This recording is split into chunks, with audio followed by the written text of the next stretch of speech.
With Fang Juyu's involvement, the paperwork for the documents was handled almost without a hitch. The next day, Zhuang Ying had all the necessary documents for traveling abroad prepared. Of course, Fang Jueyu didn't invite all of his classmates. After all, only a small group like those who sat in front and behind him had stayed close since high school. 6 or 7 people were just enough. Too many would have lessened the warmth. Not everyone worked in Jiangnan City, so a day in advance, Fang Jueyu arranged for them all to be brought to Jiangnan City, and the next morning, a special car took them to the Jiangnan City airport. "Fang Jueyu, you really are something," Xiao Zhou exclaimed, giving Fang Jueyu a big bear hug as soon as he saw him. Before the science and arts classes were divided in the first year of high school, Fang Jueyu and Jiang Yi weren't desk mates. At that time, Fang Juyu's desk mate was Xiao Zhou, this slightly chubby guy, and the relationship between them was second only to Jiang Yi.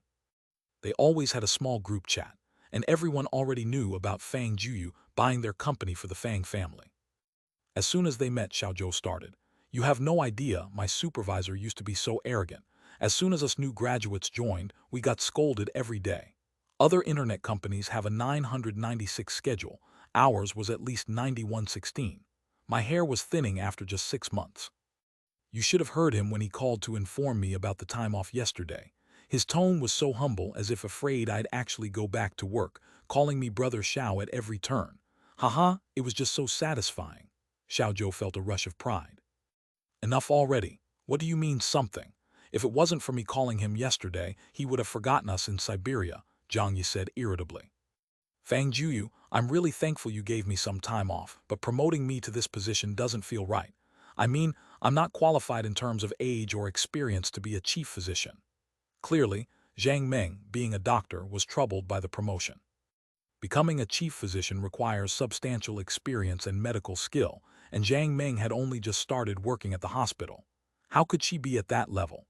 Wouldn't that be a disservice to the patients? "No problem. I'll arrange for you to study abroad for 2 months on behalf of the board. I guarantee that when you come back, your capabilities will surpass all the doctors in the hospital." Fang Jueyu seemed unconcerned. Just a few months at the Super God Academy, and she'd outperform even Hua Chuo or Bian Kue. "Young master, everything's ready. You can board now," Zhuang Ying said nearby. "All right, let's get on the plane first and chat on the way." "Wow, a private jet. I've never been on one in my life," Wang Kao from the back row said, eyeing the plane eagerly and quickly pulling out his camera. "All right, save some storage. I'm afraid you won't have enough room left for photos once we're on the plane." "HMPH, show off," Wang Kao gave Fang Jueyu the finger. Of course, they were used to messing around like this and didn't get socially awkward despite the change in Fang Jueyu's status. That's what made their friendship so precious. "Young master, I've arranged new flight attendants for this trip. You'll definitely be surprised," Zhuang Ying said mysteriously. Since this trip was organized by her, she would also be joining. Oh, Fang Jueyu's curiosity was piqued. The previous flight attendants had been stunning, with angelic faces and devilish figures, and it wouldn't be an exaggeration to describe them like that. Could Zhuang Ying have brought in a group of Miss World contestants this time? Click, the airplane door opened, and a light, fresh fragrance wafted out from inside the cabin. Unlike the ambergris used before, this was a rich and woody aroma. "Change the fragrance." Fang Jueyu immediately noticed the difference. "Yes, young master, you requested the highest standards, so I had the fragrance replaced with Kainam. This type of Kainam is 15 to 20 times more expensive than ambergris and isn't something that can just be bought. Only a few kilograms are produced each year." "Not bad," Fang Jueyu nodded. No matter how expensive it was just scent. Even if it cost tens of thousands of US dollars per gram, it didn't shock him anymore. "Mr. Fang, welcome aboard." As soon as Fang Jueyu stepped into the cabin, rows of tall, beautiful women bowed to him. "What the heck is this?" Fang Jueyu took a step back. Although the previous flight attendants had been gorgeous, they at least wore proper attire. The ones today were only in lingerie. Were they really flight attendants? "I thought we were headed to Africa. What's with this? I'm a decent guy." Xiao Zhou and the others, still boys, turned red at the sight of such an alluring scene. Pervert? Even some of the girls couldn't bear to look. Was Fang Jueyu's lifestyle normally this extravagant and hedonistic? "Hold on, let me explain. This isn't what you think. I've never seen these people before." Fang Jueyu suddenly felt at a loss for words. "Zhuang Ying, what's happening? Didn't I ask you to make this a bit more formal and decent? Why did you? Young master, you asked for the highest standards without breaking decorum. Our private airline company has partnerships with many Victoria's Secret models. They are available to provide service whenever you need. Huh? These are Victoria's Secret angels. Fang Jueyu, gathering courage, glanced at the women. Besides his big sister Liu Wen and Jiang Sui, he barely recognized anyone else, but he was familiar enough with luxury items to see these intimates weren't cheap. Young master, these are items that will be showcased in this year's Victoria's Secret fashion show. They're wearing them early as part of your service request. You could consider it their uniform. This uniform makes it too easy for someone to commit a crime, doesn't it? Fang Jueyu chuckled with a wry smile. He just wanted his friends to be comfortable and didn't expect Zhuang Ying to take it this far. Her offering Victoria's Secret angels as flight attendants was really quite the show. Feeling a bit lightheaded, Xiao Zhou and Wang Kao joked, pinching their own philtrums while sneaking glances at the models. Considering that seeing a Victoria's Secret show costs an astronomical amount, and many wealthy people never get the chance, they couldn't believe they were close enough to enjoy services from these supermodels, practically a dream come true. Can we take pictures? Wang Kao creeped up closer with his camera. You can even take a group picture. Fang Jueyu rolled his eyes at him. Wang Kao was still the same, unable to move when he saw a beauty. But I warn you, they are proper flight attendants. Photos are fine, but don't cross the line. Relax, I'm not that kind of guy. Wang Kao excitedly moved forward with his phone, and even the typically reserved Xiao Zhou joined in eagerly for a group photo. The supermodels didn't mind at all. With Fang Jueyu paying hundreds of thousands of US dollars per flight for this mission, they willingly granted him this courtesy. If he'd requested special services, they wouldn't have minded at all. Zhang Yi stopped staring, Fang Jueyu teased. When we return, I'll get you a few identical sets. Fang Juyu's eyes trailed over Jiang Yi's flat chest. Although, your size might have to be custom-made, ha ha ha. Jiang Yi picked up a pure gold plate from the coffee table in exasperation. Fang Jueyu, what are you, Pikachu's younger brother, Pizayang? After a burst of surprise, everyone gradually calmed down and started talking about funny stories from their high school days. They playfully bantered, enjoying each other's company. Fang Jueyu and Jiang Yi were practically like frenemies. Whenever they met, they'd engage in fierce banter. Back in the day, Jiang Yi outmatched Fang Jueyu in this regard, but over the past couple of years, Fang Jueyu had honed his skills on social media. He could easily run a trolling training camp now. Though everyone was curious, they all tacitly avoided discussing Fang Jueyu's family matters. Soon the plane left the territory of Huaxia, heading toward Africa. Looking down at this continent, everyone's heart was filled with excitement. Old Fang, where are we going to have fun? Xiao Zhou eagerly asked. Since we're in Africa, we have to visit the Sahara Desert, Fang Jueyu joked. But we've already implemented plant gene modification technology here, and we've started working on transforming the Sahara. In about a few hundred years, we won't see this desert anymore. We'd have to live to be a few hundred to see that, Xiao Zhou mumbled. By the way, I heard Africa is full of gold and diamonds. Do we have any chance to see them? Sure, you want to check out the gold mines or diamond mines. We've also got some precious metal mines. After all, every mine in Africa is mine. You're just blowing hot air. Jiang Yi interrupted from the side. Everybody knows countries like Somalia, Slogan, and Tria have been fighting over some gold, diamond, and oil mines. If everything belonged to you, what would they be fighting for? Hey, you really shouldn't doubt it. Let me tell you, after all that fighting, the winning countries were just mining for my family. They earn at most only about 1/10 of the entire mine's worth. Keep going, I'm listening. Jiang Yi couldn't stop once she started bickering with Fang Jueyu. Forget it, explaining it to you is a waste of breath. You mere mortals could never understand me. Fang Jueyu didn't bother to explain further. Just then Zhuang Ying walked over. Young master, we're entering the war zone of those 3 countries soon. How's the situation now? Fang Jueyu casually asked. The fighting is intense. On the borders of the 3 countries, almost everyone is armed, and there are always fighter jets and early warning aircraft patrolling the airspace. A lot of surface-to-air missiles are ready to launch at any time. What? Xiao Zhou and Wang Kao were immediately covered in goosebumps upon hearing this. Weren't they flying straight into danger? Those Victoria's Secret models who understood Chinese also showed worried expressions. Earning these millions of US dollars was no easy feat. They might even have to risk their lives. Miss Zhuang, we won't be in danger, right? I remember this is an international route. Surely they wouldn't attack us, Xiao Zhou asked cautiously. Due to the tense situation, a temporary international route has been opened, which means a longer path. But for convenience, we're taking the shortest route, so we'll definitely pass through the war zone. Oh, isn't that dangerous? Hey, why panic? Since I dare to fly through here, of course, I've got the confidence. Fang Jueyu remained as calm as ever, as if crossing a war-torn zone was as easy as taking a walk. Is everything arranged? Yes, young master, everything is ready. The Barraquis family has made thorough preparations for your safety on this trip. Zhuang Ying pulled out something resembling a walkie-talkie. Mr. Barraquis, the young master has arrived in Africa.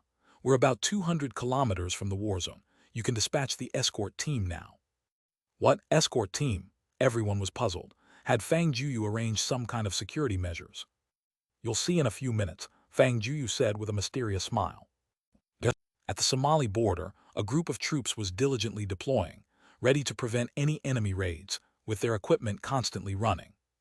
Officer, there's a plane approaching from the north at an altitude of about 8,000 meters. Have you confirmed its identity? An officer with a small mustache asked, dressed in a military uniform. Report, officer. We have issued warnings, but there has been no response. Prepare the surface-to-air missiles for an attack. Officer, isn't that unwise? This route seems to be an international public route. It might even be a passenger plane. If we attack rashly, it could easily lead to an international incident. HMPH, in this situation, who dares to fly through this public route? Our three countries have jointly issued a notice stating that any plane entering our airspace during this period is considered a threat and is attacked at its own risk. Fire. Yes, officer. The soldier immediately took out a walkie-talkie, target locked, surface-to-air missiles ready. Whoosh, whoosh, whoosh. Host, 4 surface-to-air missiles are approaching us. Right on time. Fang Jueyu, instead of panicking, seemed entirely confident upon hearing the news. Boom! At that moment, a loud explosion came from under the plane, and the shockwave vibrated the glass throughout the aircraft. Except for Fang Jueyu and Zhuang Ying, the others jumped off the sofa. What happened? Are we under attack? Xiao Zhou craned his neck toward the glass. Sure enough, there was a cloud of thick smoke remaining some distance below them. No worries, our escort team is here. The attack has been intercepted. Whoosh! An F-18 fighter jet suddenly swept past below them. Ground report. Surface-to-air missiles have been successfully intercepted, commencing escort mission now. Is this what you meant by the escort team? Xiao Zhou's hands were slightly trembling. It was one thing to almost be sent to meet King Yan by a missile, but this was the first time he'd heard of a private flight with fighter jet escorts. Xiao Zhou had always been a military enthusiast, and this F-18 was the most advanced fifth-generation fighter jet in Africa. Only a few wealthier countries could afford to manufacture or purchase it. They knew Fang Jueyu was a big deal in Huaxia, but how did he manage to have such influence in Africa? No, this is just the beginning. The beginning. Xiao Zhou looked toward the back of the private jet and found the numerous fighter jets in formation overwhelming. F-18, L-20, 58E, all current cutting-edge fighter jet models, and just a quick count revealed at least 30 to 50 of them. The swarm of fighter jets instantly surrounded their private jet, placing them at the center, making it necessary for any attack meant to harm them to first get past these escorts. Holy cow, are you going on vacation or going to war? Even heads of state don't get such an extensive entourage when traveling abroad. What is this, a dark force come to life? Given the generally low economic strength of African countries, he really couldn't imagine which country could deploy so many fighter jets for an escort. Or was it that Fang Jueyu's influence wasn't limited to just 1 or 2 African nations? With such a fighter jet formation, they could not only cross the war zone safely to their destination, but also probably defeat a few countries while they're at it. Was he aiming for the skies? I can't help it, Fang Jueyu shrugged, speaking cheekily. I'm scared of dying, but I'm lazy too. I don't like taking detours, so I had to gather a fighter jet squadron for an escort. Afraid of dying. They believed that anyone in the world could be afraid of death, but definitely not Fang Jueyu. If he feared death, would he still take the risk of passing through this war-torn zone? Old Fang, I'm getting more curious about your family background. Xiao Zhou eyed Fang Jueyu like he was some kind of creature. Publishing high-level articles and winning a Grammy Award might be explained by personal talent, but commanding such a massive squadron of fighter jets to escort them, That was something not everyone could do. They had also witnessed that military exercise, and they knew very well that the Fang Jueyu standing before them, who had been their classmate for 3 years, was already the youngest general in Huaxia. He had even created an astonishing mobile soldier unit that awed the entire world. But even with such an identity, could he possibly command the African forces? Oh, this squadron was sent by the Marquis family from Africa. Marquis, I thought it was Mario. Zhang Yi rolled her eyes. Stop being mysterious, these are things only you elite people understand. How could we possibly get it? Could you explain it to us? How to put it? Fang Jueyu organized his thoughts. Although the Marquis family never appears on the international stage or in the public eye, they're considered the landlords of the entire African continent. Do you know what's the most important thing in Africa? Naturally, it's those mineral resources, Xiao Zhou said without hesitation. Exactly, Fang Jueyu snapped his fingers.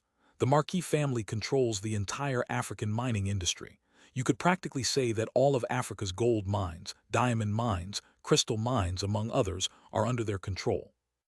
Someone just said those mines were their family's, Jiang Yi remarked. Why are you in such a hurry? I haven't even finished, Fang Jueyu shot him a look. I have an ancestor who was the godfather of the founder of the Marquis family. Everything he has was given by my ancestor, so the entire Marquis family serves my Fang family. Now that Fang Jueyu had the means to protect himself in this world, he didn't need to keep these things a secret. Even if others found out, so what? Even without Gu Yi and the others' protection, who could touch him? Really? Everyone was bewildered. Such a story seemed as far-fetched as a fairy tale. If what Fang Jueyu said was true, wouldn't that mean all of Africa was under his command? Oh my God! While Fang Jueyu and the others were happily chatting in the sky, the unit that had tried to shoot them down with a missile was now frantically busy. Sir, our attack failed. What? How could it fail? This model of surface-to-air missile is fully capable of precision guidance. Even fifth-generation fighter jets struggle to dodge effectively. What on earth happened? Reporting, sir, all 4 surface-to-air missiles were intercepted. Radar detected 56 new targets, and all of them remained stable and continued moving forward. 56 targets. The officer's eyes widened as this was not good news. Have their identities been confirmed? General, they have. Our original target was a private plane from Huaxia, and the 56 additional fighter jets came from several squadrons across 7 countries, all composed of 4th and 5th generation fighters. 56 jets. Cold sweat broke out on the officer's forehead. Their entire contingent in this conflict zone had only 24 fighter jets. Just what kind of private plane could summon 56 fighter jets for protection? What was most shocking was those jets came from 7 different countries. He had managed to get military forces from 7 countries to dispatch jets for protection. Even if the head of the Federation himself came, they might not command such respect. Cease fire, let them pass. The officer immediately issued the order. Their earlier attack had already been highly risky, and now that their adversary had even sent subordinates, continuing the assault would only provoke them. If those 56 jets targeted their base, a single round of missiles could upend their entire unit. But sir, the other party just sent a message. They want to hold us accountable for the unprovoked attack. What? The officer's face changed. What are they demanding? They said, General Fang Jueyu of Huaxia is coming to vacation near Africa for a week. During this time, we are prohibited from engaging in conflict with the 3 other countries. If there's going to be fighting, wait until they leave. What a big mouth, who does he think he is? The officer was immediately dissatisfied. Fang Jueyu's exploits during Africa's last military exercise had indeed made waves among soldiers worldwide, and this officer was familiar with him. He was certainly impressive, and his mobile soldier unit could sweep across Africa, but he was traveling on a private plane now. While 56 fighter jets seemed a lot, the number of jets these 3 countries had in the battlefield far exceeded that. This was a critical period for contending for control of the mineral veins. They had already gained some upper hand, and it was the perfect time to press on for victory. How could they possibly give up because of one person? The African continent had its own rules, and this was just their own squabble. Fang Jueyu, being from Huaxia, had no right to interfere. And Fang Jueyu's reasoning was laughable. He wanted them to pause the war just because he wanted to vacation in Africa for a few days, fearing that the war might disrupt his holiday mood. Who did he think he is? expecting everyone to stop a war just for him. Reply to him, we can allow them safe passage through the conflict zone, but a ceasefire is out of the question. Yes, Master, we got a reply from Somalia saying they can let us pass safely through the conflict zone, but they absolutely won't stop the fighting. Zhuang Ying relayed the response to Fang Jueyu. Am I that insignificant? Fang Jueyu's face turned bitter. Their travel plan made a country bordering Somalia their primary destination. Though it wasn't inside the conflict zone, the borders were in turmoil. How could they not be affected? If explosions went off every few minutes, how would they enjoy their trip or even sleep? To ensure a week without any interruptions, Fang Jueyu made that request, not even holding them accountable for the earlier missile attack. Yet Somalia showed no respect at all. Forget it, Fang Jueyu. Let's just go to a country a bit farther away. South Africa is pretty nice, right by the ocean, way more interesting than these landlocked countries. No way, I promise to take you to explore the mines, and when I make a promise, I keep it. Fang Jueyu could be quite stubborn about keeping face sometimes. I'm certainly going to persuade them to settle this matter. Several minutes later, Fang Jueyu's private plane flew out of the war zone involving 3 countries and was about to land in a country called Banama.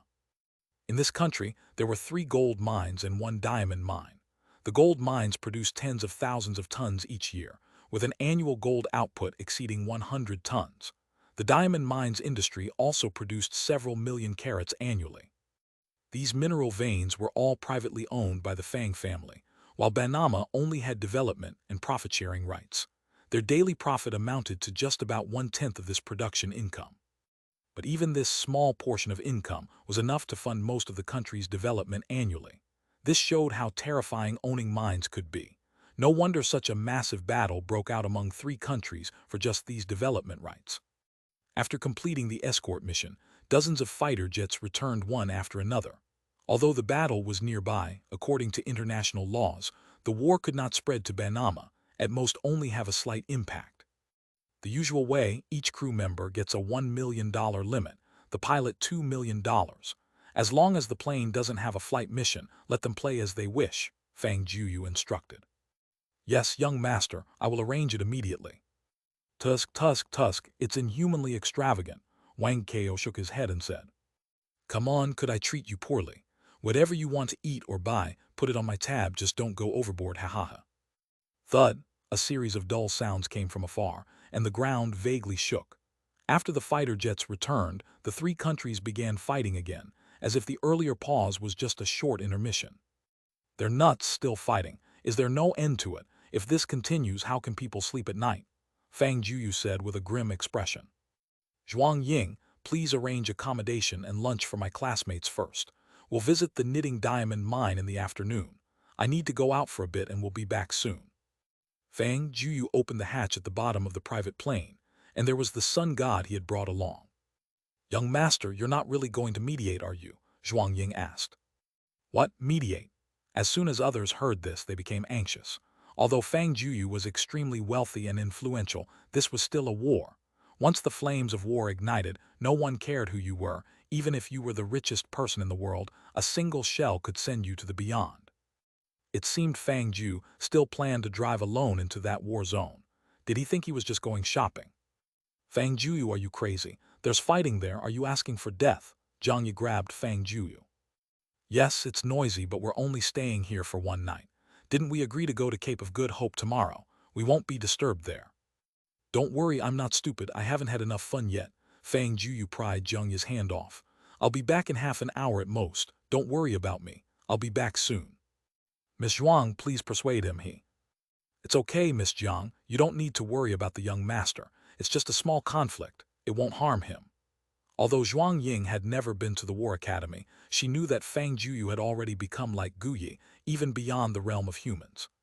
She had witnessed how powerful Gogh was during the battle with the Ladinic family, where he alone was more terrifying than an entire army. Although she didn't know how powerful Fang Jueyu was now, since he dared to go into the battlefield alone, he must have been confident. Moreover, Zhuang Ying also knew that Fang Jueyu's car was unusual. Even rocket missiles couldn't destroy it. Back then, Fang Jueyu drove this car and overthrew a country's army. Sigh, someone's in for trouble again. Zhuang Ying sighed. Those 3 countries should honestly listen to Fang Jueyu and ceasefire for a week. Why make Fang Jueyu intervene personally? It's not a joke. All right, Fang Jueyu patted his car. You all know that I can even make something like a mobile soldier. Do you think my car is just an ordinary one? It seemed he couldn't leave without reassuring them. Solar furnace on, auto cruising mode activate, Fang Jueyu said, as if talking to himself. Shhhh.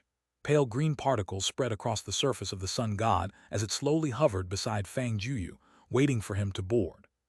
Wow, is this car voice-activated? It can also hover. Xiao Zhou, a military enthusiast, looked around the car but couldn't find any thrusters providing lift. How was it lifting a car weighing more than a ton?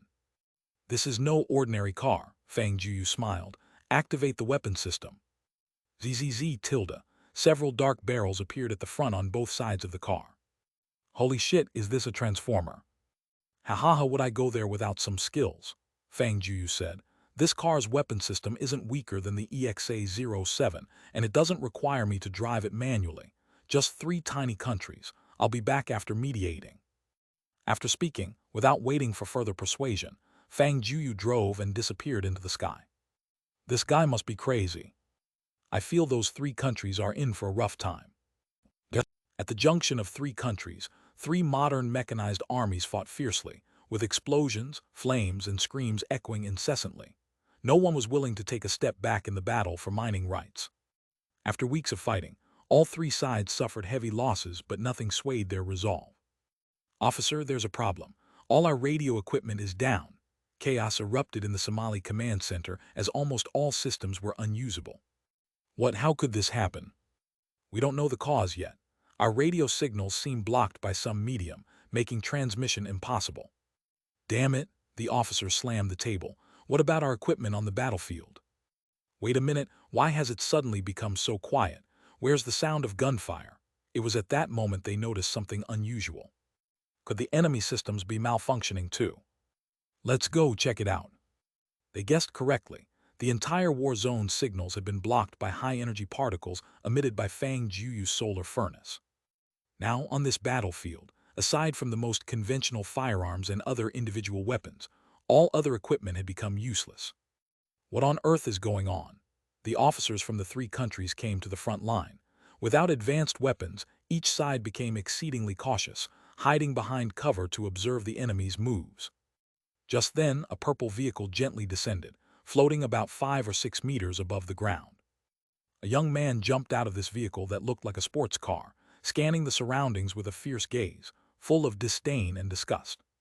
Is that Huaxia's General Fang Jueyu? What's he doing here? Is it his aircraft causing trouble? They clearly saw the pale green particles constantly being emitted from that strange engine. Didn't he leave the war zone already? Why is he back? Having fun fighting? Fang Jueyu questioned. Kaboom, it's so interesting, right?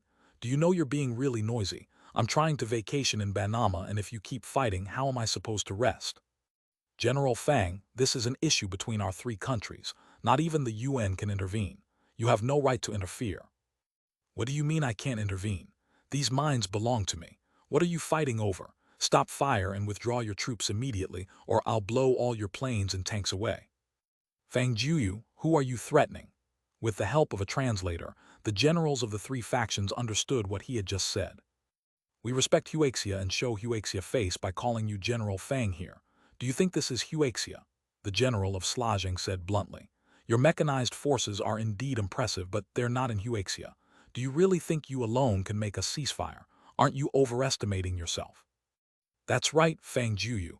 Even though you're the world's richest man, not everything belongs to you. These gold mines, diamond mines, and oil fields are on our African continent and have nothing to do with you. Although most of our heavy weapons are no longer usable, do you think our personal weapons are just for show? As soon as the words fell, over 100 dark gun muzzles were aimed directly at Fang Jueyu's head, as if even the slightest movement from him would trigger a hail of bullets in an instant. All right, very good. You've got guts. Fang Jueyu hated nothing more than someone pointing a gun at him. Rather than getting angry, he laughed. These people dared to seize his possessions on his turf, and they were surprisingly self-righteous about it. I'll give you one last chance. Withdraw your troops immediately. You want to fight? Fight all you want in a week. Break your heads all you want, and it doesn't matter. If I hear the sound of artillery within this week, I guarantee your country's economic development will be set back at least 20 years. Such arrogance kill him. These countries originated as military factions that eventually founded nations. They were incredibly fierce and feared nothing more than war. Fang Jueyu could only represent himself, not Huaxia. And since he had intruded into the combat zone himself, even if he died here, Huaxia couldn't say a thing. Almost simultaneously, the three generals issued the same command. Bang, bang, bang. Hundreds of bullets whizzed toward Fang Jueyu's head, and in less than a second, he would have been turned into a beehive by this metal storm. Foolish, Fang Jueyu sneered. The solar furnace generated a vast amount of high-energy particles that instantly formed an indestructible protective shield around him. This shield, formed by high-energy particles, couldn't even be penetrated by the main cannon of the EXA-07, let alone mere bullets. Crack, snap. In a scene reminiscent of a science fiction movie, the bullets halted midair, seemingly held in place by some invisible force, then powerlessly fell to the ground. It seems you are unwilling to listen to reason, Fang Jueyu sneered. I came with the best intentions to broker a truce, and yet you want to kill me. Fine, I'll just destroy all your equipment and see how you fight a war then. Fang Jueyu returned to the driver's seat. Activate all weapons, accurately target and destroy all their weapons here. The sun god quickly ascended several hundred meters into the sky. With the precise targeting from Xiaoi, all weapons aimed at the equipment of the three nations, both those on the battlefield and those off it. Whoosh! A beam of red light descended from the sky, striking directly a nearby main battle tank. This main battle tank was Somalia's latest model and had appeared in a recent military exercise. Although there was a considerable gap compared to tanks from more developed countries, its armor was thick enough to withstand standard anti-material weapons, practically a steel fortress. Boom, however, under the GN high-energy particle cannon's fire, the armor was as fragile as paper. With a loud bang, the entire tank turned into scrap metal.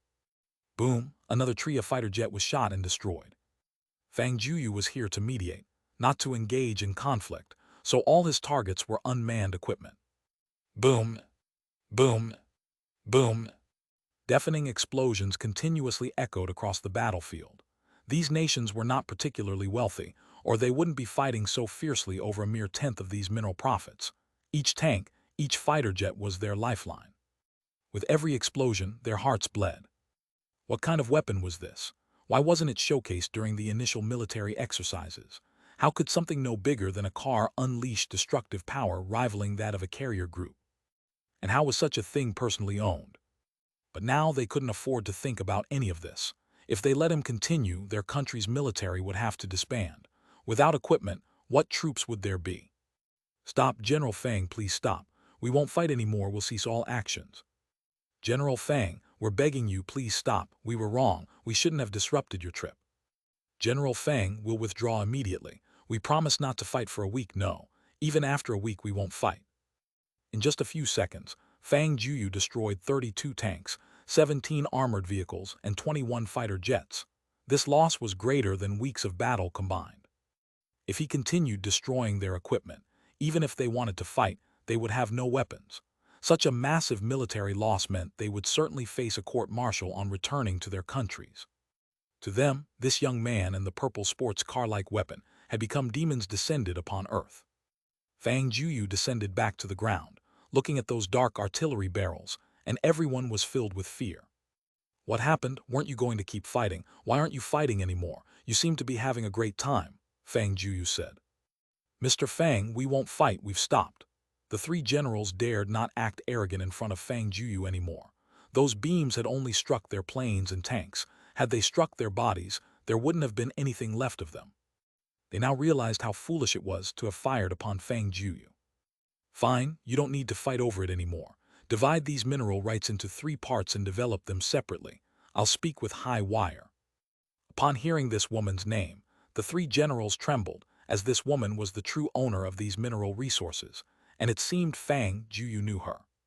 General Fang, do you know Miss High Wire? Not only do I know her, but she's also my stepmother, Fang Jueyu said to himself. I already told you, after all your fighting, everything here is still mine. What is there to dispute? If you want to know my identity, just ask High Wire. The 3 fell into silence. Earlier, they might have thought Fang Jueyu was spouting nonsense, but seeing his extraordinary abilities, they were beginning to believe him. Fang Jueyu might actually have ties to High Wire. Go back and tell your presidents that these 3 mines are to be developed and divided equally among you. If you have any objections, go ask High Wire. Just say Fang Jueyu said so. Yes, yes, Mr. Fang. We will definitely relay your message to the presidents. Good, wouldn't it have been better if you'd said this earlier? Fang Jueyu glanced at the smoldering piles of wreckage. Do you need me to cover the costs of these for you? The 3 generals shuddered. This was tens of billions of US dollars, yet Fang Jueyu didn't blink an eye when suggesting he could cover the costs. But did they dare ask Fang Jueyu to reimburse them, even though this money was like pocket change to Fang Jueyu? General Fang, this is just our usual battle damage, nothing to do with you, the 3 men said with forced smiles. All right then, I'm leaving. Fang Jueyu seated himself in his car and headed back toward Banama. The 3 generals exchanged glances. Moments ago, they had seemed like mortal enemies, but now they could see a shared sense of helplessness in each other's eyes. Fang Jueyu got back to the hotel they had reserved just as the others were finishing packing and heading to the restaurant. He had been gone and back in just 10 minutes. No way so fast. Xiao Zhou remembered their flight across that region to this city had taken about 20 minutes. How fast was Fang Jueyu's aircraft that looked like a sports car? Shut up, a man can't say fast. Fang Jueyu casually joked. My vehicle isn't ordinary, even intercontinental missiles can't compare to its speed. All right, we get it, you're amazing big inventor, Zhang Yi said, sounding impatient, but her eyes scanned him up and down, clearly checking if he was hurt. Did you really persuade them to stop? Zhang Meng asked in surprise. While they were packing, they heard a series of intense explosions and worried about Fang Jueyu, but the sounds had stopped a while ago. It seemed like the fighting had ceased. I told you it was just a small issue. We couldn't let a meaningless war ruin our good mood, Fang Jueyu laughed. If they don't listen, just give them a beating. You didn't just have a brawl with them, did you? Wang Kao boldly guessed because Fang Jueyu still smelled faintly of gunpowder. About that, I blew up half their planes, tanks, and armored vehicles. Before I finished, they begged me to stop, and then both sides called a ceasefire. You're awesome, Xiao Zhou gave a thumbs up. I heard the Federation recently tried to mediate peace between these 3 countries, but they were sent back. Who knew you would solve it? I just couldn't stand it, Fang Jueyu explained. Though those mines are on African land, my ancestors signed an agreement with all African countries ages ago. No matter where the minerals are mined, our family owns them. So think about it, it was just like 2 departments in my company fighting. No matter how fierce, they still have to listen to the boss, right? Fang Jueyu used a vivid metaphor. What kind of crazy agreement is that? And they actually agreed to it. I'm not entirely clear on the details, but it's been around for hundreds of years. Damn, being your friend is a constant shock. If your heart's not strong, you might not handle it. Then I suggest you carry heart medication. Otherwise, when I take you to see that diamond mine later, you might all come back trembling. We could, but it's not necessary. I think it's a go. Although Banama wasn't a particularly wealthy country, since it was Fang Jueyu's trip, everything was well prepared. They enjoyed a lavish meal at the hotel and then set off for the diamond mine. This diamond mine ranked among Africa's top 3 diamond pits. It resembled a colossal meteor crater, having indeed formed from a meteor impact over 30 million years ago. The high temperature and pressure from the meteor impact compressed carbon in the crust, forming a vast quantity of diamonds. This meteorite crater measured over 1,000 meters in diameter and about 420 meters deep, making it the world's 3rd largest open-pit diamond mine. My goodness, who would have thought I'd actually see a diamond mine in my lifetime? From afar, they gazed at this awe-inspiring massive mining site, bustling with numerous workers and large machines operating, creating quite a busy scene. A middle-aged black man in a suit stood at the mine entrance, waiting for them. Fang Jueyu noticed his suit sleeves bore his family's crest. As their helicopter landed, he greeted them with a smile. Young master, this is Mr. Monchai Marquis, the owner of the Celes Mine Development Company. He is also a direct member of the Marquis family, Zhuang Ying introduced. Hello, Mr. Monchai. Thank you for showing me and my classmates around today. Young master, it's no trouble at all. Serving you is my honor, Monchai smiled. Please wear safety helmets. This is a mining area, so there's some risk involved just as a precaution. Sure, Although Fang Jueyu wasn't afraid of any accidents, he didn't need to stand out excessively. "Let me introduce the basics of this diamond mine," Monchai said as they walked. "This mine ranks third in Africa and seventh in the world. It has a total diamond reserve of several trillion carats, or tens of millions of tons. Its total value exceeds 100 billion British pounds, which is close to 100 billion Huaxia currency." "Hiss, 100 billion pounds." Everyone gasped, as such astronomical figures naturally shocked them.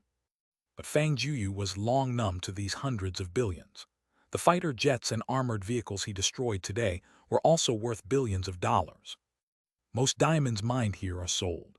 Those under 5 carats don't have much collector value, while those over 5 carats are stored in a warehouse for sale to prominent figures."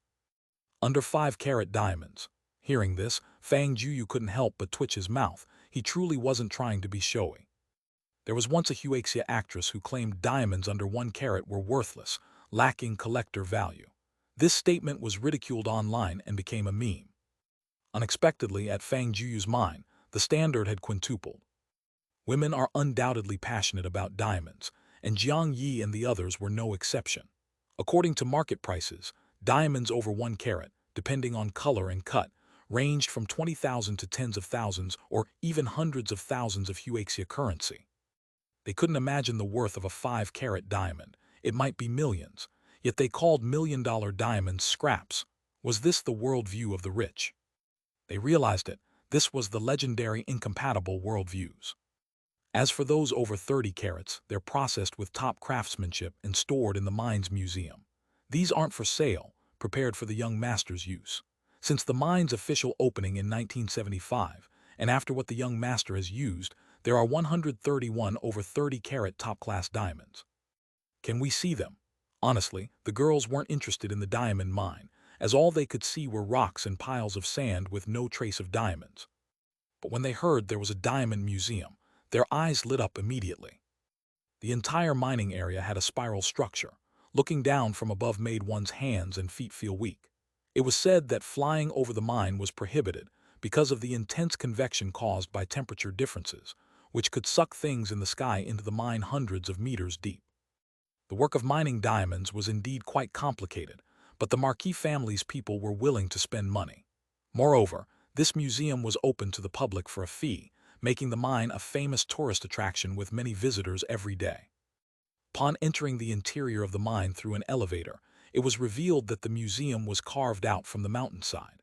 Its designer was a master architect from Europe. This diamond museum had 4 levels, classified according to different qualities. Of course, quality was not limited to the diamond's grade.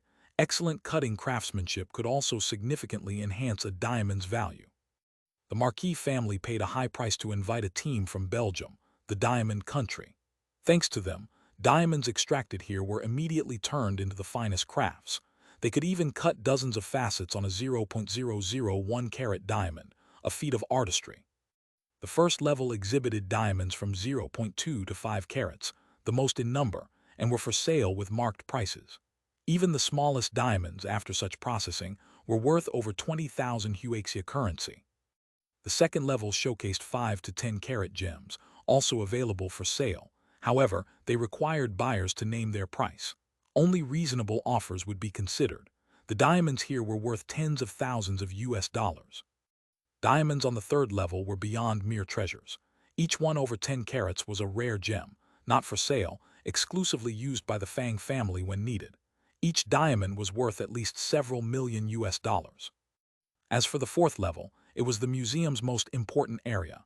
Diamonds qualified to be displayed here weighed over 50 carats or possessed unique colors and purities. The fourth level was not open to ordinary people even for viewing.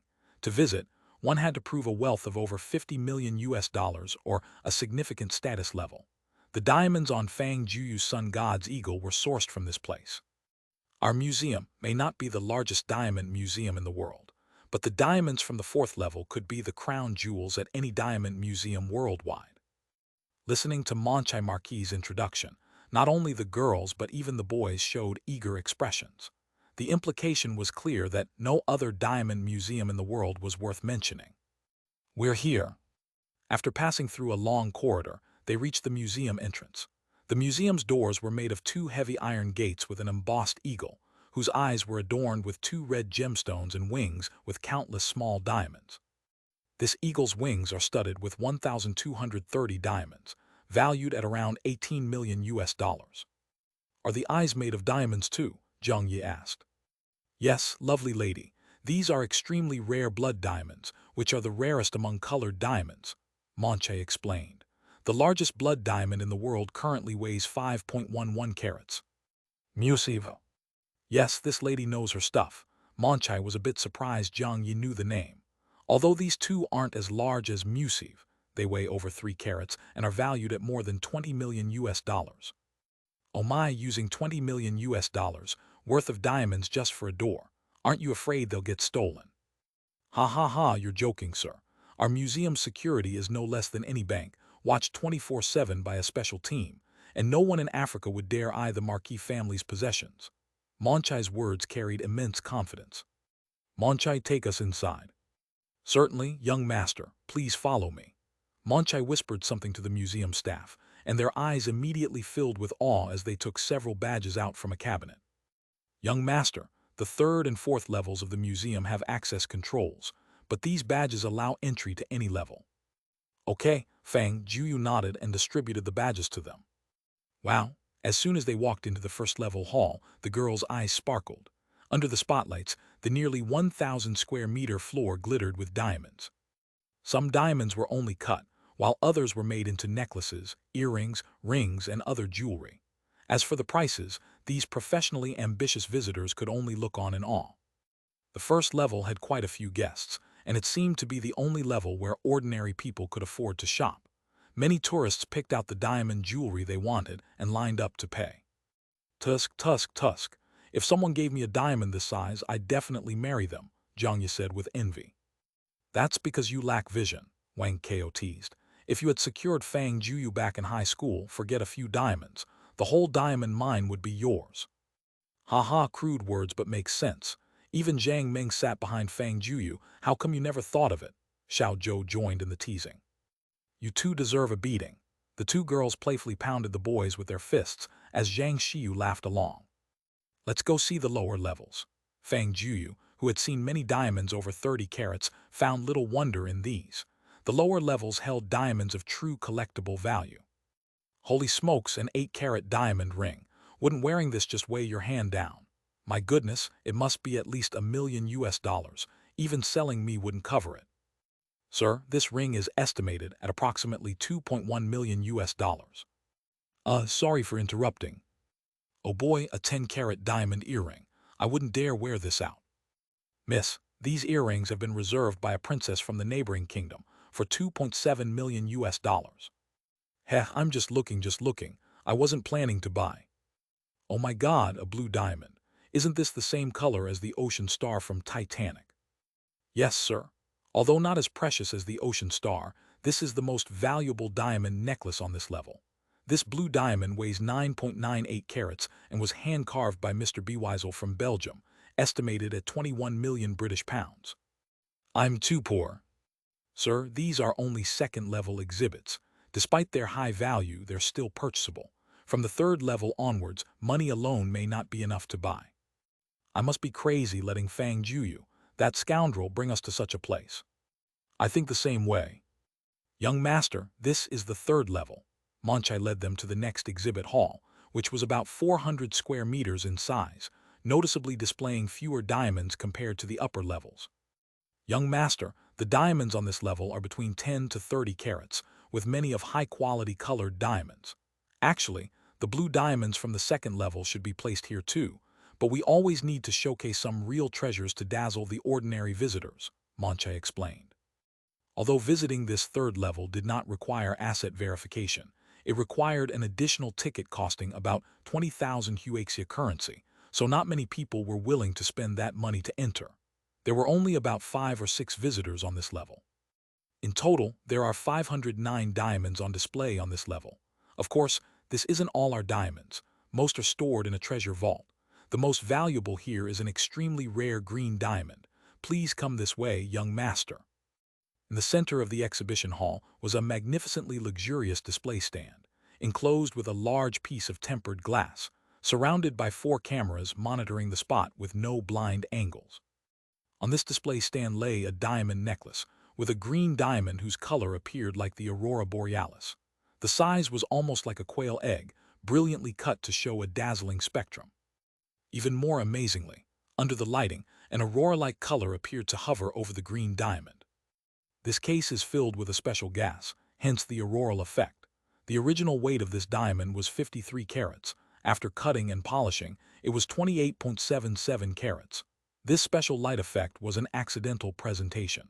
The master diamond cutter claimed it's the most perfect work of his life, and even he found it difficult to replicate a second one. It's so beautiful. Being able to go to the Arctic to see the aurora is a dream for many people, and a diamond capable of creating such a visual delight was simply wondrous. Does it have a name? Fang Jueyu inquired. Yes, it's called Night of Infinity, named by that master cutter. A great name. Mr. Monchai, how much is this thing worth? Wang Kao asked curiously, though he knew it must be an astronomical number. We haven't precisely estimated it, but years ago, a 14.7-carat green diamond was auctioned at Christie's, and the price then was $56 million. The value of Night of Infinity would not be less than $100 million. Wow, no way, I must take more pictures. This might be the only chance in my life to see something like this. Although photography was prohibited in the museum, as friends of Fang Jueyu, they naturally had the privilege. Aside from Night of Infinity, there were also several valuable colored diamonds here, though most were under 15 carats in weight, yet priced several times higher than white diamonds, indicating the rarity of colored diamonds. In comparison, those 20-plus carat transparent diamonds seemed less impressive. Next is our most treasured section. Monchai opened the last grand door. To enter here, not only do you need assets worth over $50 million, but you also have to pay a $100,000 ticket and provide a $10 million deposit. Nearly 70% of the world's largest and most precious diamonds are here. Monchai was not bluffing. Although this mine's yield might be much lower than others of the same scale, due to its formation from a meteorite impact, its conditions far exceed those of geothermal and geostatic settings, thus producing large diamonds. Creak. As the door opened, there appeared a sea blue diamond about the size of a basketball. Its luster and size were enough to blind someone's eyes. How is that possible? How could there possibly be such a large diamond in the world? Absolutely impossible. Xiao Zhou's face turned somewhat pale. To date, the world's largest diamond, known as Cullinan, weighed over 3,000 carats, equivalent to an adult man's fist. It's a diamond full of legend and acknowledged as a world-class treasure. But this diamond's size was at least 10 times that of Cullinan, with an estimated weight of tens of thousands of carats, and it was even the most precious blue. How could such a diamond exist on the planet? To be honest, I was also shocked when I first saw this diamond. It's the largest and most precious in the entire museum, but it didn't come from our diamond mine. It was brought here by Mr. Fang Jueyu 12 years ago. What? My dad brought it here. Where did he steal it from? Young master, even if he wanted to steal, the world would need to have such a large diamond for him to steal. Zhao Yi interrupted at that moment. Then this diamond. This diamond isn't from Earth. When your grandfather first returned to Earth, he thought he ought to bring a gift back for your father, so he picked up a rock on his way past Neptune. Neptune? Fang Jueyu's expression turned a bit dazed. Neptune's pressure is 11 million times that of Earth's sea level, with temperatures reaching 50,000 degrees Celsius. Under such high pressure and temperature, carbon is compressed extremely to form large quantities of diamonds.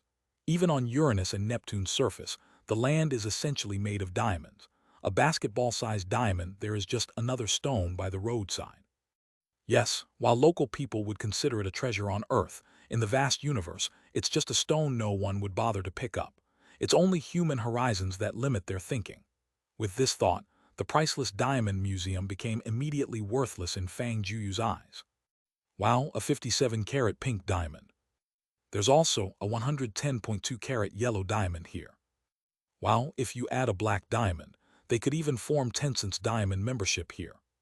Sir, black diamonds are the least valuable among colored diamonds. Our largest black diamond here is over 300 carats, yet its value is only tens of millions of US dollars. Only tens of millions of dollars. Do they have a misunderstanding of the word cheap? Wang Kao and Xiao Zhou felt full of confusion. Counting them up, there were over 100 diamonds exhibited here.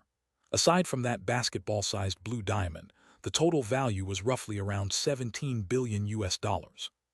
I'm reluctant to leave this place. If you like, you can wear them and take some photos, Fang Jueyu smiled. Can we? Hearing this, everyone felt overwhelmingly excited. Of course, Mr. Monchai, please open the showcases for them. Yes, young master.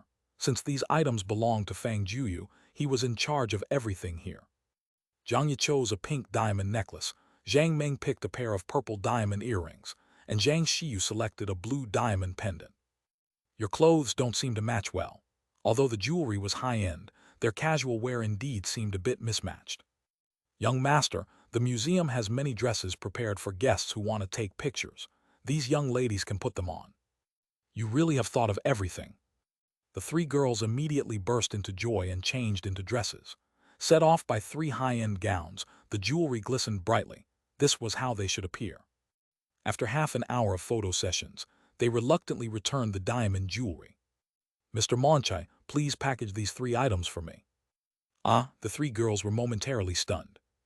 The pieces taken out won't be returned. They are gifts for you, a token of our years of school friendship. What, you're giving them to us? Hearing this, the girls were instantly unsettled. The pink diamond necklace Zhang Yi had weighed 64.21 carats and was named Pink Sweetheart. No one had appraised it, but on November 17, 2010, Switzerland auctioned off a 24.78 carat pink diamond named Fancy Intense Pink for a sky-high price of 45.6 million US dollars. As for Zhang Meng's, it was a pair of purple diamond earrings, each weighing 35.41 carats and 36.11 carats, worth several times more than the pair he originally gifted the Princess of England. The blue diamond pendant Zhang Xiyu picked was even larger than the heart of the ocean, so naturally, the price was imaginable. Of course, I'm not someone who values romantic relationships over friendships. You guys can pick one too. Even if you don't use it, your future girlfriends will, Fang Jueyu emphasized. But there's one thing, you can't sell it. If anyone sells it, I'll be really upset. Old Fang, are you running a fever? Xiao Zhou extended a hand to touch Fang Jueyu's forehead. Are you sure about this? These aren't just some worthless stones, they're diamonds. Diamonds.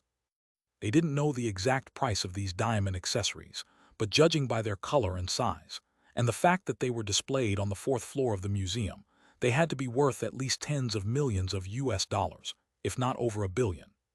It's true that they had a close relationship with Fang Jueyu. If he casually gave them gifts worth a few $1,000s, they would accept them. But such expensive things, even accepting them, made them feel uneasy. As the saying goes, a man without a vice is a man with a virtue. Their modest goals as ordinary citizens were merely to buy a house in a big city like Jiangnan City. Such things were too far out of reach for them, and they feared attracting thieves if they brought these treasures home. I know these are diamonds, but to me, they're not much different from stones. Just sitting here, they're mere decorations. Not wearing such beautiful things would be a waste. Fang Jueyu had a genuinely indifferent attitude. Diamonds are indeed scarce on Earth, but after learning about the origins of that basketball-sized blue diamond, he couldn't muster any interest in them. Speaking of money, he was already the wealthiest person in the world. The entire diamond mine was worth just a few $100 billion, and with a simple raid on the foreign exchange market, he could easily make a few trillion. Anytime he wanted, he could form a company, earning money far quicker than selling diamonds.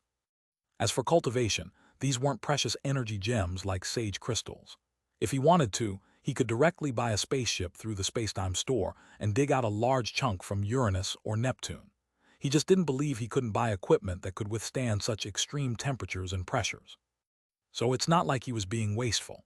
The level at which he stood had completely changed his perspective. To ordinary people, buying a car worth $200,000 or $300,000 was a big deal, but to those who played with supercars, that amount wasn't even enough for maintenance. The significance of diamonds to Fang Jueyu was like a car worth $200,000 or $300,000 to supercar enthusiasts. They genuinely held no attraction for him. If they could make his friends happy, it would actually bring him more joy. How about this? If you really feel bad accepting them, consider it an early wedding gift from me. How about that? Fang Jueyu suggested. You call this a wedding gift? Who else in the world could give such a gift? I'll take your last name. So do you want it or not? If not, I'll smash it. Fang Jueyu lifted the necklace Jiang Yi had worn earlier and made a gesture as if to throw it to the ground. Diamonds are indeed hard, but hardness and brittleness aren't mutually exclusive. Such a large diamond would definitely shatter upon impact, and even if it could be polished later, its value would significantly drop. Whoa, are you serious? Fang Jueyu held his hand high above his head, as if he really wasn't joking. All right, we'll take them. Wasting treasures would definitely bring about divine retribution. Seeing Fang Jueyu's firm stance, the girls quickly conceded. Even though they said they didn't want them, loving beautiful things was in their nature, and of course, they hoped to own such diamond jewelry. It was just that their morals and education held them back. That's better, take them, they aren't anything precious to me. I have several such mines, right, Mr. Monchai? Yes, indeed, everyone. Young Master has 17 large diamond mines in Africa and countless smaller ones. To my knowledge, the number of diamond mines he owns worldwide exceeds 100. While these diamonds are precious, they are insignificant to him. Monchai was also somewhat astonished by Fang Jueyu's generosity. Diamonds of such size and color were rare treasures anywhere, and this was practically Fang Jueyu's personal diamond vault. Princes and princesses would envy those, and here he was, just giving them away. Of course, he was merely someone in charge. Fang Jueyu was the young master, so he did as the young master instructed. Moreover, Fang Jueyu's words weren't just empty boasts. To him, these few strands weren't much more valuable than stones. To put it bluntly, if Fang Jueyu were a woman, he could wear a different diamond necklace and earrings every day for several years without repeating. These 2 strands will do.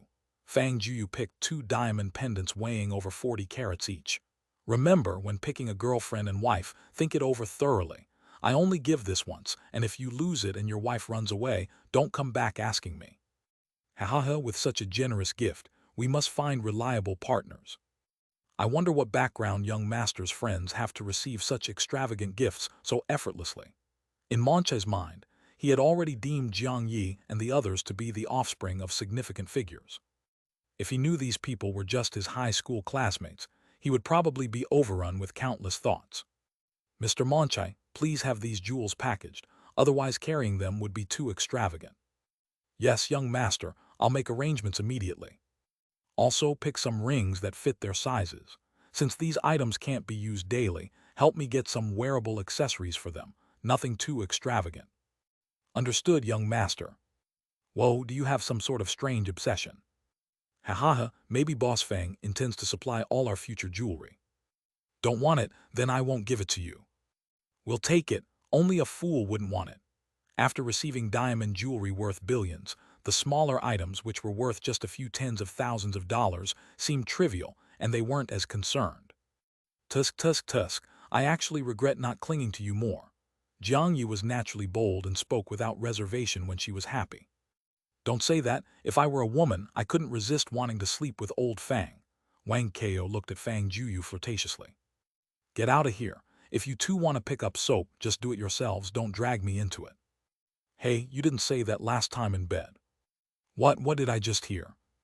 Last time we were out on an internship, there were no extra rooms, so we had to squeeze into one bed. Don't get the wrong idea. The Cape of Good Hope in South Africa was a mysterious and perilous zone, where countless ships and planes had gone missing or been wrecked since shipping routes were established. However, with the advancement of human technology, this human-restricted area had gradually been conquered, and almost all mysterious phenomena could be explained by science. Despite occasional accidents due to magnetic fields and storms, the near-shore area had become a tourist destination. A huge private yacht floated slowly from west to east along the Cape of Good Hope, surrounded by the laughter and chatter of young people. This yacht was named the Heavenly Ship, and it was more like a floating tropical island than a yacht. It was 89.9 meters in length, with a top speed of 20 knots per hour, and could accommodate up to 10 guests. At the back of the deck of the Heavenly Ship, there was a huge volcano-shaped tower. This 2-story tower was fully equipped, with a cinema, library, game room, gym, and spa center. A waterfall flowed down the volcano's slope, pouring directly into the Seaview swimming pool at the front end of the deck, next to which were several tropical beach huts. Moreover, behind the volcano at the stern, there was a helicopter landing pad. This yacht was just a design drawing many years ago, because it was so expensive to build that even billionaires could barely afford it. However, 5 years ago, Fang Jueyu secretly purchased the design blueprint and found a group of craftsmen to build it, which cost over $3 billion and was one of the most luxurious private yachts in the world. It was said that Fang Jueyu had only used it twice himself. For this trip, Fang Jueyu had people sail the yacht here from Europe. I never thought I would get the chance to swim off the coast of the Cape of Good Hope in my lifetime. It's truly amazing. Xiao Zhou lay on a floating board, holding a glass of red drink, his entire chubby body exuding an oily sheen in the sunlight. Who wouldn't agree? When I was in elementary school, this place was legendary in those science magazines. But with such nice weather today, nothing should go wrong, right? Don't worry. Ever since the new equipment was installed on these ships, there have been very few accidents at the Cape of Good Hope. In recent years, the number of planes and ships that had accidents was only a handful. Fang Jueyu lay on the deck of the yacht, sunbathing with a contented expression. Come on, is it still possible for accidents to happen? All right, stop jinxing it. Jiang Yi, clad in a swimsuit, tossed a ball right onto Wang Keo's face. I'm more worried about creatures like sharks showing up. We're really far from safe waters, aren't we? Relax, my yacht is equipped with sonic weapons. Once activated, these high-frequency sound waves will scatter the surrounding fish. We won't even be afraid of killer whales. You and your black market technology. After hearing Fang Jueyu's words, everyone felt at ease. But I've heard Africa is very chaotic with high mobility of arms. Could we run into pirates? Wang Keo asked worriedly. Idiot, this is South Africa, not Somalia. How could there be pirates? You've watched too much Pirates of the Caribbean, haven't you? Xiao Zhou mocked. Exactly, we're not in that era anymore. Pirates won't be a thing now, right? You think international peacekeeping forces are just for show? If there's a pirate attack somewhere, they just send in the Navy and obliterate any pirate hideouts with a single shot. Hey, don't laugh, there's actually a chance of that happening, Jiang Yi chimed in. The more dangerous the waters, the higher the chances of pirates showing up. Ordinary ships might wreck here, and so do military ones, making it really hard to eliminate pirates. Plus, once they succeed, they could just blame it on sea accidents. Wow, with your mindset, it's a shame you're not a pirate. Old Fang, just hanging around here is a bit boring. Why don't we do something thrilling, like fishing for seafood and having a beach barbecue tonight? I'm in favor. The boys all loved fun and naturally had no objections. Isn't that a bit unsafe? The girls looked concerned. They were already very far from the shore. After all, the weather could change unexpectedly. Even though their yacht was luxurious and grand, it was still insignificant compared to nature's force. The weather forecast did say it was calm and sunny, yet the Cape of Good Hope was a place where ocean currents converged and was prone to sudden weather changes. It wasn't like being by the river. Once a storm brewed, waves could reach tens of meters high, something this yacht couldn't withstand. No worries, you guys can relax. My yacht isn't just top-notch on equipment, even the yacht itself is specially made. Among the spoils he got from Ryukawa Tsukyo last time, there was a piece of metallic meteorite from space. The strength of this metal far exceeded that of any metal found on Earth, even surpassing the armor strength of Juyu's UC-001. His car was already strong enough, so he didn't need further modifications. He simply coated this metal onto his most luxurious private yacht. Not to mention 10-meter-high waves. Even if 100-meter-high waves hit, they couldn't harm him in the least. Also, Fang Jueyu had long installed a stabilizing device on this yacht, and it could handle tsunamis as if they were a walk in the park. All right, climb aboard, we're setting off. Fang Jueyu gathered his things. Zhuang Ying let the captain set south. We're going deep-sea fishing. Yes, young master. The yacht powered up and headed south. A fin shark, is that a shark? Look quickly, a water spout in the distance. My gosh, is that a whale breathing? Oh my, it's so stunning. The deep-sea ecosystem was even more intact, and they soon saw a vast array of marine life. There are so many islands around. I thought it would just be a vast blue sea. Oh, this area experiences frequent geological activity, with underwater volcanic and seismic activity that created these islands. But these are all uninhabited islands and huge waves frequently occur around here, so hardly any fishing boats or cruise ships come near. Oh, I've heard of this place being called the South African Cage, Xiao Zhou, rich with geographic knowledge, explained. There are hundreds of islands of various sizes, like a row of pillars enclosing this body of water, resembling a cage, hence the name. Because the natural conditions are harsh, many ships used to meet with accidents here in the last century. Most ships would avoid this area, but I heard a freighter went missing here again in April of this year, and there has been no trace since. Oh, interesting. Interesting what? It's such a dangerous place. We should hurry and leave. The girls felt uneasy upon hearing Xiao Zhou's words. Yes, we should leave here as quickly as possible. I don't feel particularly safe around here. What do you guys think? Fang Jueyu asked the others, unconcerned himself. Let's return. It's getting late and I feel the temperature dropping around us. The weather might change soon. All right, let's head back for now. We'll continue east-southeast tomorrow. We still have a few days, enough to make a half-circle around. Zhuang Ying, turn us around for today. Boom! Suddenly, a massive fireball landed on the deck of the ship, with a violent explosion that blew the helicopter on the helipad into pieces. Except for Fang Jueyu, everyone's ears were ringing from the abrupt sound of the explosion. What happened? What's going on?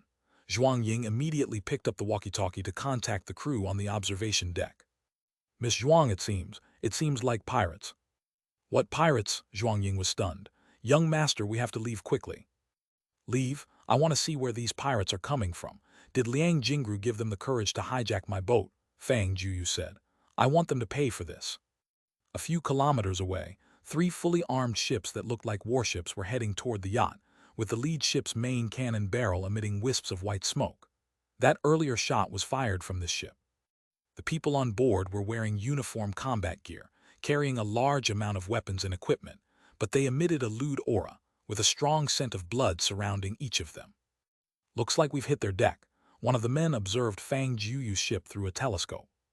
Which country's ship is it? Seems like a Huaxia vessel. Although the man couldn't read Chinese, Heavenly Ship was written on the side of the ship, and they deduced the nationality from the structure of the characters. A Huaxia vessel, the figure who seemed like a leader tipped his hat. This person was Hanuma, the leader of this band of pirates. A few years ago, he was just a minor leader among the many pirates in Somali waters. When international peacekeeping forces came to suppress these pirates, many leaders were caught, but some managed to escape. Hanuma was one of the bolder ones among these pirates.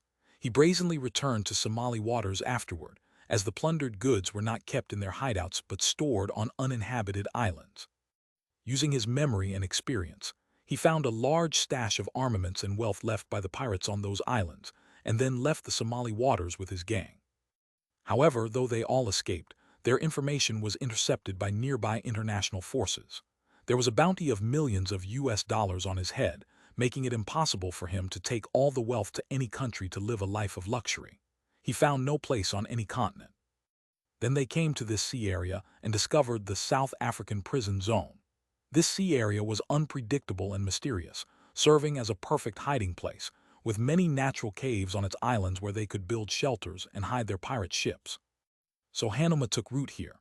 Gradually, those exiled pirates were gathered here, and Hanuma's power grew. Now, the pirates in this South African prison numbered in the tens of thousands, with 12 warships converted into pirate ships and countless advanced equipment. Their combat power was no less than a formal navy. Every time they went out to seize merchant ships, they took a long detour and acted with extreme caution, ensuring no one suspected this location. Of course, they occasionally robbed ships nearby, but only during storms, so they were never discovered. They happened to be returning from the open sea this time, and coincidentally, they encountered Fang Jueyu and his group here. Chief, it's a Huaxia ship. Should we let them go? This group of pirates was well informed. Huaxia was notorious for protecting its people, and any trouble with Huaxia citizens abroad would provoke national anger. Rumor had it that Huaxia recently developed an extremely powerful military weapon, capable of flying at speeds much faster than a fighter jet, and could operate in land, air, and sea environments. The weapons it carried could destroy a mountain with a single shot. If they took Huaxia hostages, and the other side sent such weaponry, they'd be doomed. They couldn't afford to mess with Huaxia. HMPH, what is there to fear? With hostages in hand, they wouldn't dare use such large-scale weapons.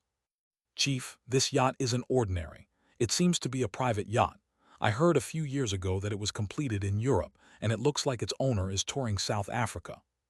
Nearly 100 meters long. What a grand yacht. Hanuma scanned it with a telescope. With such a luxurious yacht, the owner's identity and financial power must be formidable. If they could capture the yacht's owner alive, they could secure a hefty ransom, enough for them to live lavishly for a while. Full power charge ahead. Remember, capture everyone alive. Yes, Chief. There appeared to be only a few scattered heads visible on the ship, indicating no significant combat power. They had launched with hundreds of men, each armed. How could they not subdue a mere yacht? Pirates, pirates, Wang Ko, it's your crow's mouth. The group regained their senses after the explosion sound, instantly terrified by Zhuang Ying's words. They were from a peaceful Huaxia and never experienced the horrors of war. Encountering pirates was unthinkable for them. They only wanted to tour the African coast. Why was their life at stake? Fang Jueyu had indeed great power, but they were hundreds of kilometers away from the southern coast.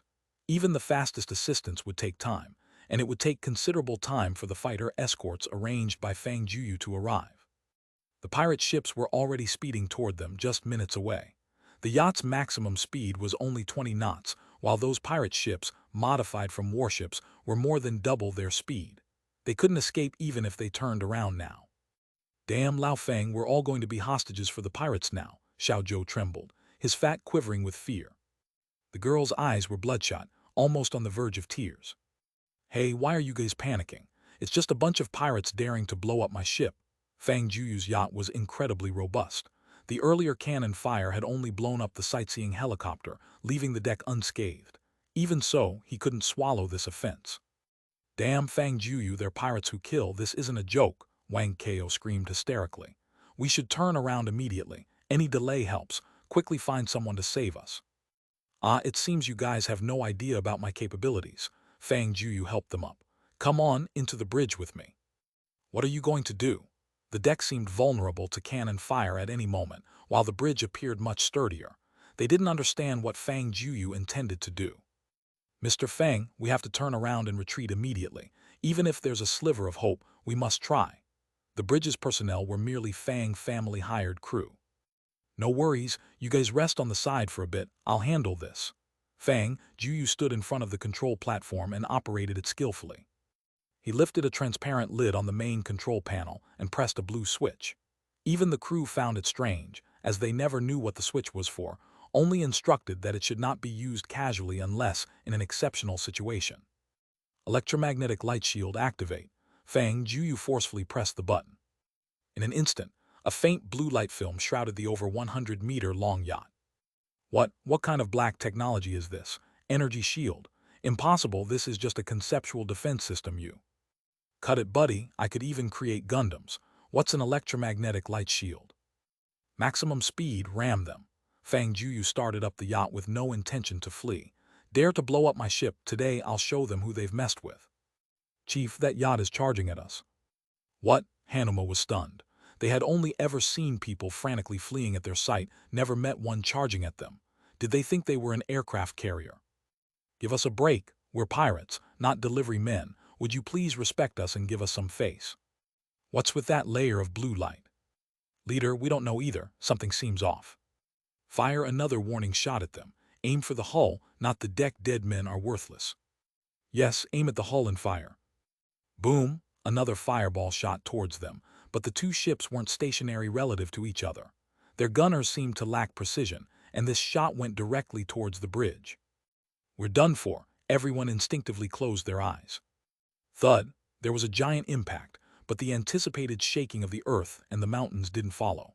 They opened their eyes to see a cloud of darkness hovering in front of the light screen. It blocked it, it really blocked it. Holy shit, amazing. How is this possible? The people on the pirate ship were dumbfounded. They were less than 3 kilometers away now, and through the binoculars they clearly saw the scene just now. That cannonball seemed to hit an invisible wall, not harming the yacht at all. Was this a ghost story? Such a weapon should have caused significant damage even to a proper peacekeeping forces destroyer, let alone a yacht. What on earth was this? Ship number 1, slow down, Hanuma shouted. The yacht on the other side showed no signs of slowing down and was about to crash right into them. Ship number 2, full left rudder. Ship number 3, full right rudder. Block that yacht. Hanuma was indeed a skilled leader. He didn't know what was on that yacht, but it looked like a near-suicidal collision, given their relative speed. Ship number 1 couldn't withstand it. But letting them get away was absolutely impossible. A catch like this didn't come along every year. By pinching from both sides, they could use friction to slow the yacht down, then rush aboard and immediately subdue everyone on it. "They're spreading out," Xiao Zhou tensed up. Though it seemed the gunfire couldn't harm their ship, the danger wasn't over yet. "No worries, keep charging." Fang Jueyu had seen bigger situations before. Back in Europe, when an army besieged him, they used tanks, planes, and armored vehicles, yet he defeated them all. Just 3 pirate ships were not a concern. Even if he were unarmed, as a strong mid-level hidden elementer, he could dismantle those pirate ships with his bare hands. He was just playing around to add some excitement to the trip. After all, pirates weren't something you encountered every day, right? "Ship number 2, full right rudder. Ship number 3, full left rudder." Hanuma seized the moment to issue orders. Screech, with a piercing grinding sound, everyone instinctively covered their ears as the ships began to shake violently. But how could these pirate ships compare in strength to the heavenly ship? Although the heavenly ship's speed was curbed, the 2 pirate ships' sides were severely dented, while the heavenly ship's sides remained intact, only bearing scorch marks from high-temperature friction. Thump, ship number 1 collided head-on, its bow painfully dented. But the heavenly ship's kinetic energy had been exhausted in the friction, and ship number 1's only damage was to its bow. "Ha ha ha," Hanuma laughed. Damage was just that. Once this act succeeded, given the rich owner's yacht, extorting a few $100 million would be a breeze. Not only would they cover the battle damages, they'd even be able to purchase another warship. "Charge aboard, take them alive." Bang, bang, bang. The pirates fired shots into the sky, excitedly rushing the heavenly ship. However, they had no idea what the blue light shield was. This electromagnetic light shield contained immense energy and current. If even an elephant crashed into it, it would be catapulted away. In moments, screams echoed as charred figures electrocuted were sent flying, crashing into the pirate ship's deck, suffering anything from serious injuries to death on impact. Fang Jueyu had no sympathy for these pirates. They were murderers and bandits, nothing deserving of pity. He believed that if he were an ordinary person, he'd likely be in grave trouble. With the electromagnetic shield's power seen, all the pirates became timid at once, standing on the hull and deck, not daring to move.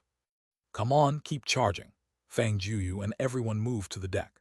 This electromagnetic light shield's energy could last for 12 hours, so these pirates wouldn't be able to even reach the heavenly ship's deck. Rat-a-tat-tat. One pirate grabbed his gun and madly fired at them.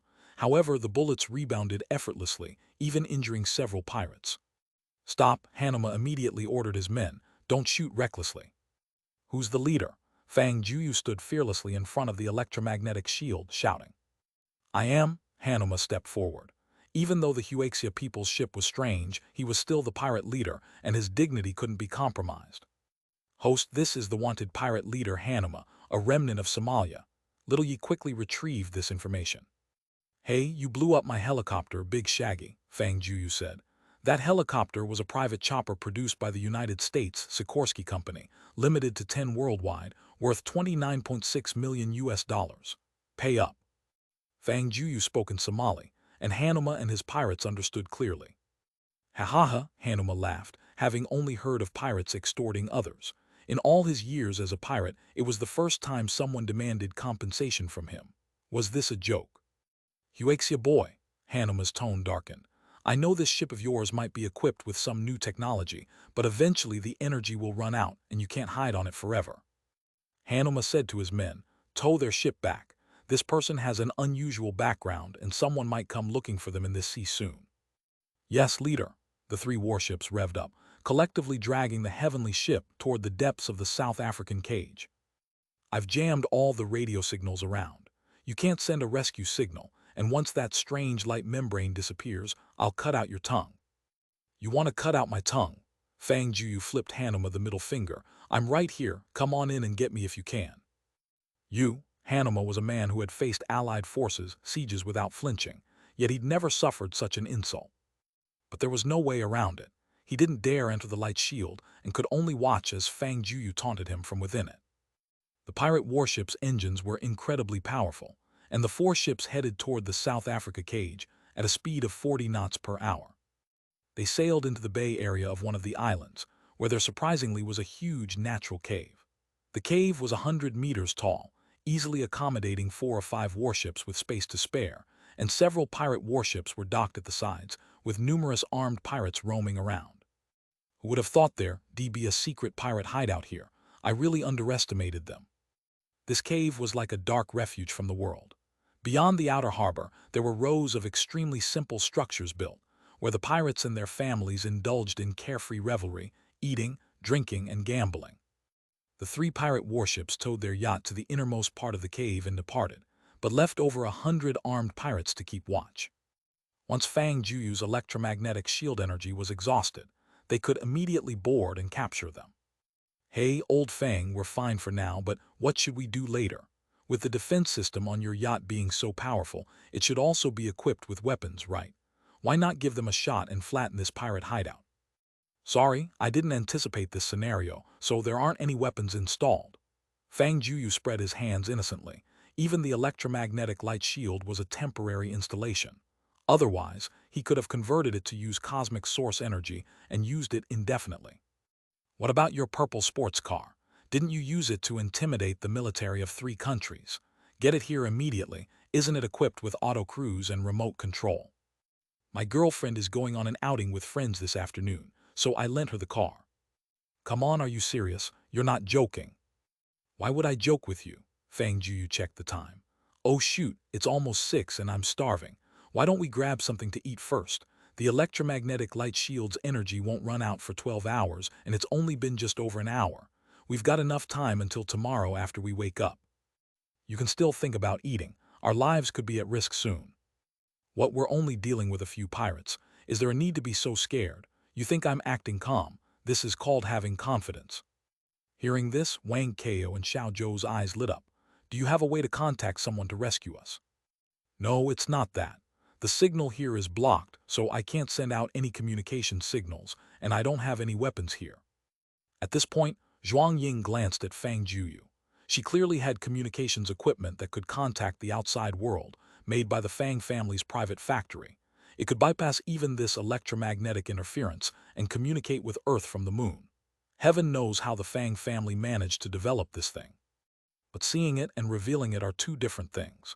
Zhuang Ying already figured out that Fang Jueyu obviously came to this pirate cave seeking a unique thrill. All right, don't worry, you'll see why I'm confident soon enough. Let's have a barbecue tonight. They prepared a lot of gourmet food for the trip, more than enough for a lavish feast. All the ingredients were top-notch. Young master, let me help. Zhuang Ying followed Fang Jueyu with no trace of fear. In fact, having a meal in a pirate-infested place felt quite different and exciting. The 2 set up the barbecue grill, started a fire, and placed the food on the rack. The aroma immediately spread through the air. Damn, it smells so good. Even if I die, at least I'll be a full ghost. You're right, let's have a good meal first. Who knows what tomorrow may bring? At this, everyone began to eat noisily. They did not just have seafood, they had the finest beef, truffles, and more. If someone had a craving, they could find it. The electromagnetic light shield could block bullets, but it couldn't contain the aroma which drifted out, leaving the pirates in a daze. They weren't lacking in food, but such high-quality items were something they had never tasted, and where else could one find such exquisite cooking methods? Fang Jueyu's cooking skills were learned from Chinese little chef, enough to conquer anyone's palate. Rat-a-tat-tat, a burst of gunfire sounded. Huaxia people stop eating. What the hell did he say? Wang Kao mumbled through a mouthful of greasy food. Not sure, maybe he wants some too. Xiao Zhou wasn't falling behind, picking up a fragrant skewer and raised it. Hey dude, you want some? Haha, even if you want it, I'm not giving you any. Xiao Zhou opened his mouth wide and devoured the skewers in one bite. Haha, you're too much, that's just immoral. But I like it. Wang Kao grabbed a piece of foie gras and exaggeratedly ate it in front of the pirates. They're having it rough. Arg $1% #%%. The pirates flew into a rage and randomly pulled out a grenade, throwing it towards them. Boom! The grenade exploded upon hitting the electromagnetic light shield, having no effect whatsoever. Tusk, they're really losing it. Xiao Zhou sighed, shaking his head. Hey guys, we're probably the first to feast in a pirate's hideout. How about recording a video for keepsakes? If we manage to get out, we can brag about this for a year. Great idea. Wang Kao wiped his greasy hands and immediately started recording the good moments with his phone.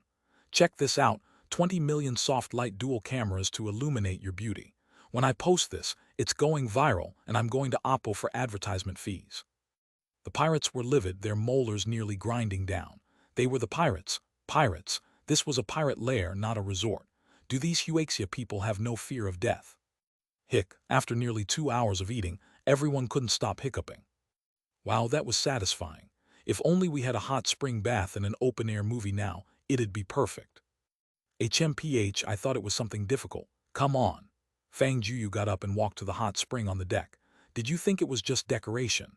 There's an automatic heating system below, and the water's infused with various minerals. It's an artificial hot spring. Fang Jueyu stripped off his clothes to reveal a muscular physique and dived into the hot spring. A piece of deck near the hot spring opened up and a giant screen rose. Here's your open-air movie. No way, are you Doryman? You actually have it. What do you want to watch? Tonight we're watching movies in the hot spring. In this setting, it's got to be Pirates of the Caribbean. Yes, let's watch that. All right, little Yi, play Pirates of the Caribbean, Fang Jueyu called out. Now playing the thrilling movie Pirates of the Caribbean. Everyone quickly changed and jumped into the hot spring together. The surrounding pirates were dumbfounded. These fearless Huaxia people were not only barbecuing right in their face, they were now even soaking in a hot spring and watching a movie. Is this the life of the rich? It's too tough being a pirate nowadays. The revelry lasted until midnight. Although the cave was damp and chilly, there were many cozy rooms on the yacht. In this atmosphere, everyone seemed to forget they were in a pirate lair and fell into a deep sleep. Beep, beep, beep. Energy level below 1%. Electromagnetic light shield is about to shut down. Please replenish energy as soon as possible. The energy of the electromagnetic light shield gradually depleted over time, and by around 5 o'clock, it suddenly triggered an alarm. The alarm instantly woke everyone from their dreams. Even the pirates came rushing at the sound. Although the electromagnetic light shield hadn't completely disappeared, it visibly dimmed at a pace noticeable to the naked eye. The pirates, observing the situation, immediately relayed this news to Hanuma, and in an instant, nearly 1,000 pirates surrounded the yacht, making it impenetrable. Huaxia people, your energy must be running low, right? Soon, I'm going to sever your tendons and throw you into the sea to feed the sharks. Hanuma's expression became terrifyingly fierce. Of course, before that, I'll use your lives in exchange for a large sum of money. It's over. Today we are really doomed. Wang Kao suddenly opened his phone's notepad and began writing something. What are you doing? Fang Jueyu asked. Writing a will, Wang Kao said with a pained expression. If my family finds my phone, maybe they'll have a chance to see this will. My parents only have one son. How will they live after I'm gone? As he spoke, Wang Kao's eyes unexpectedly turned red. Hey, you're a grown man. Why the hell are you crying? Who said we were going to die? Fang Jueyu slapped his phone out of his hand. I've said it before, it's just a few pirates, so they're nothing. Is it just a few pirates? Take a good look. There's hundreds, even thousands of them, all armed with guns. Each one firing a shot would turn me into Swiss cheese. Your electromagnetic light shield is almost gone. What do we have to protect ourselves? Look at my expression. Do I look like someone who knows they're about to die? Fang Jueyu pointed to his own face. Their eyes fell on Fang Jueyu's face. Indeed, there wasn't a trace of fear visible. Not only that, but his face was constantly adorned with a confident smile, as if this dire situation hadn't affected his mood at all, and it certainly didn't seem feigned. I'll let you in on a secret. No matter which country I'm in, I'm always protected by someone.